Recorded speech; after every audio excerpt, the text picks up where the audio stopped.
In this video today is a discussion about you don't know what you don't know. And here in front of me, I've got 3 different backpacking style tents that are all pitched very incorrectly. And for some of you, you might be looking at these and going, well, obviously they're not pitched right. But if you are new to backpacking, you might be looking at these and going, I don't know, they seem pretty normal to me. So that's my goal today, is to break down why you are pitching your tent incorrectly and to help you understand why it's so important to pitch your tent correctly so that you get the best experience possible in the backcountry, get the best performance out of the product, and don't find yourself in sticky situations of pitching a tent wrong that leads to just simply not having a good time out on your trips. Now, getting out on your first few backpacking trips can already cause enough anxiety of the unknowns of being out there in the backcountry. And what a tent is supposed to provide is shelter, a safe place for you to be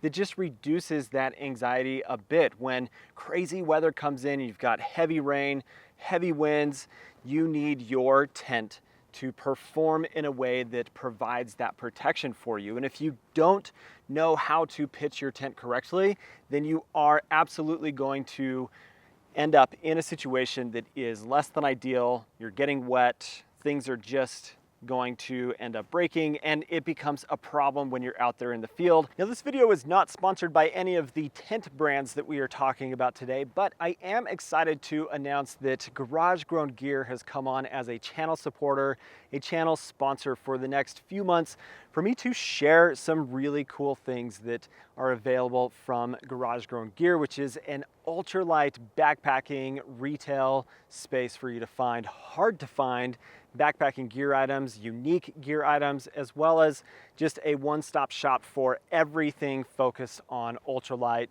and cottage gear backpacking. I've got links down in the description for you to check out some of the items that we're talking about today, as well as other cool pieces of gear from Garage Grown, and thank them for supporting my channel. Now, the first thing to address with how to pitch your tent correctly is to first understand that every tent has its own geometry, and that geometry is critical to not only the design of the tent, but the performance of it, and how you pitch the tent needs to follow the geometry of that design. So for example, this non-freestanding tent here is just a mess in how it is pitched right now. This would be such an awful way to spend a night if I had a heavy rainstorm come through. I would have water inside of the tent.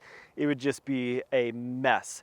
This tent has a very specific geometry to it, and it needs a lot of tension to be able to pitch correctly and perform in crazy weather. I will pitch this better here in a minute for the video for you to see the difference in how this should go together. But when you look at even a freestanding tent like this one here that has a rectangular floor, there's still geometry aspects to it that need to be paid attention to so that you do get a proper pitch. And there are steps that you have to go through to make sure that it goes together correctly. So spend time with the product before you take it out in the field and try your best to understand how is this supposed to go together so that I get a good tight pitch and that it is not pulling weird in areas that seem like it's not supposed to be doing that. And you can kind of see that here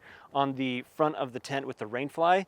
This is set up like not in a good way. Same thing with this. Like, simply understand that a tent has a specific shape to it, and that shape is designed to make it perform well when you get it correctly pitched. Now, the next thing to understand here is a tent that is pitched loosely, like I have with this tent here, is a tent that is asking to get damaged and have problems and just simply not perform the way that it's supposed to.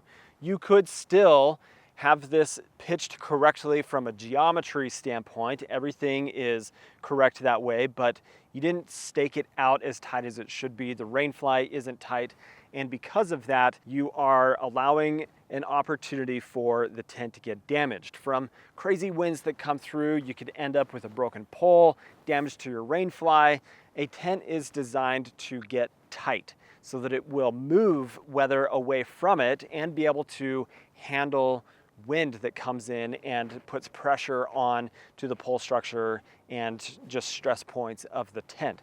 If you don't pitch it tight, then you are just asking for this to get damaged and have all sorts of problems down the road that make it so you can't have a good experience out on your trips. Now let's talk about airflow and why it's so important to maximize the opportunity for airflow within the tent, because this has to do with condensation. Every tent is going to get condensation built up on the inside. It's just part of how a tent functions, especially when you're in humid areas and it's raining a lot as well. So you need to pitch your tent as good as you possibly can so that you are maximizing the opportunity for airflow within the tent. And that is going to always be part of the design of a backpacking tent. There will be vents at the peaks, there will be mesh around the body of the tent, maybe at the floor there's some venting so that you get air movement within it so that you reduce the condensation, because condensation is an opportunity for a snowball effect of issues. For the most part, condensation is not a big deal if you know how to manage it. But if you look at the pitch of this tent here, there's loose fabric all over the place, and condensation is going to build up big time, especially if you've got two people inside of the tent. It's raining overnight, it's colder outside of the tent than it is inside of the tent, and what that snowball effect is going to be is that water from inside of the tent is going to transfer to your sleeping gear overnight, and then it could wet out your down. It could create problems of not being able to dry out. And if you are in cold weather and in cold conditions, then you probably end up with a miserable night of sleep. This is a key part of taking care of yourself in the backcountry and simply pitching your tent correctly so that you maximize airflow opportunity and keep your gear from touching the sidewalls of the tent. Now, the next critical thing to know about pitching your tent correctly is using the right stake for the ground that you're going to be pitching your tent on. Very often, the stake that is included with the tent when you purchase it is going to be sufficient, but in some cases it's not the right stake, or it's not strong enough, or it's just a cheap piece of junk, where I want to be using something that is going to have a lot of holding power, that's going to ensure that when I put it into the ground and I get wind that comes through, it's not going to rip out. So having something like this stake here that has stronger holding power, this is going to be a better choice than this cheap, just generic one that you see here. Or thinking, I'm just gonna go super lightweight with my stakes and I'll do these titanium shepherd hooks. These are awful in a lot of cases. They're great for their weight, but they don't have a lot of holding power. Or you find yourself in really sandy situations where a short, small stake like this one here isn't going to work. So I need something like this big, long Easton stake that's like 9 inches long, that's going to go deep into the ground and allow for me to just have the holding power that the tent needs, especially if I'm using a trekking pole tent that relies on tension of the stakes to get a tight pitch, unlike a freestanding tent that has a pole structure that doesn't necessarily need all of the stakes for it to perform reasonably well in pretty mild winds and rains. A trekking pole tent requires good tension at the stakes. And if I have loose ground, then something like this nail stake that's like 9 inches long is going to be the right choice. But then also how you place the stake into the ground is really important to being able to maintain a tight pitch of your tent. With the way that this pole is coming down right here, I don't want to put my stake into the ground this direction. I want to go at a 45-degree-ish angle away from the tent so that when tension gets pulled on it from the wind pushing against this wall here, this is able to just create holding power into the ground this way, because if it's like this, then that's just going to pull off and it's not going to do what it's supposed to do. When I go in at a 45-degree angle, it provides the best holding power possible so that tension can be pulled on this as opposed to going this direction.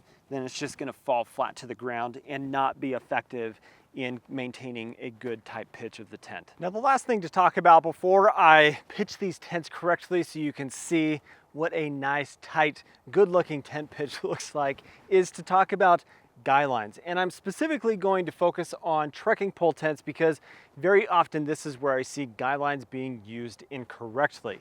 Guy lines are designed to provide stability to the structure of a tent in extreme weather conditions, or in some cases, like you see here on this panel, this is a very large panel of fabric, and it is designed to help increase the volume of the tent inside, as well as make it so that if this gets pitched into the wind, this isn't pushing into as a huge sail to the inside of the tent. So it's to provide stability. But I am showing right here how this guy line very often gets misused. This is pulling a lot of tension on the tent right here. And what that does is it affects the performance of the tent. It is changing the geometry of that tent to make it so that in those weather conditions of heavy wind, heavy rain, hail, etc., that it's just not going to perform the way that it's supposed to.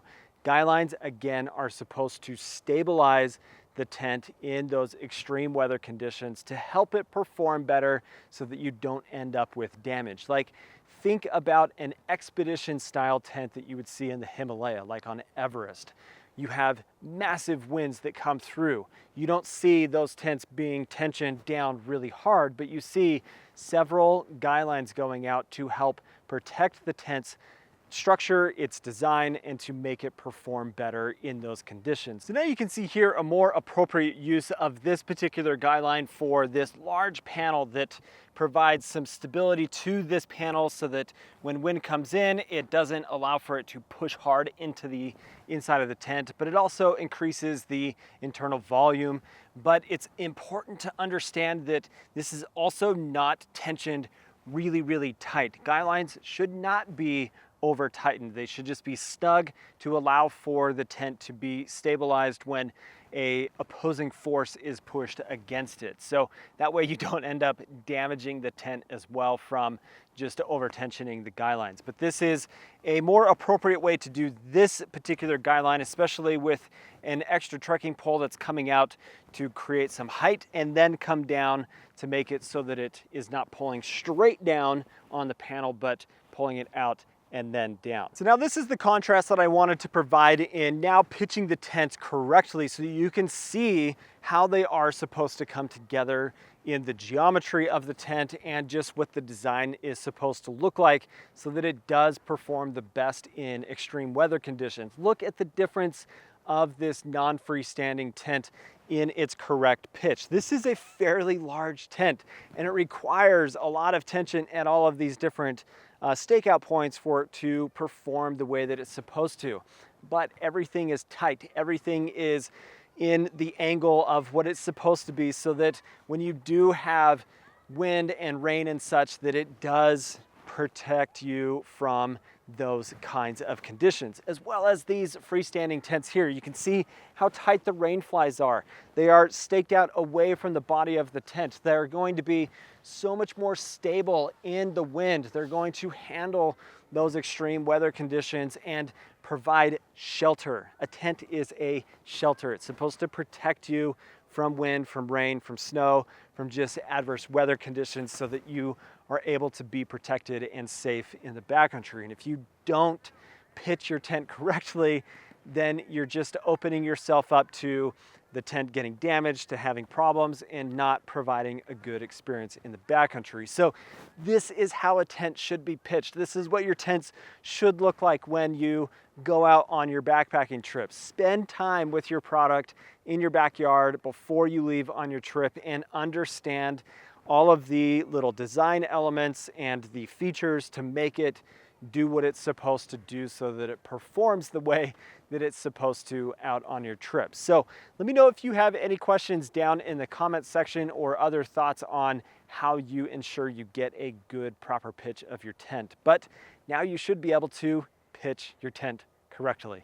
Thanks for watching today, guys. If you're not subscribed to the channel, please do subscribe. Hope you have an awesome day. We'll catch you on the next one. See you later.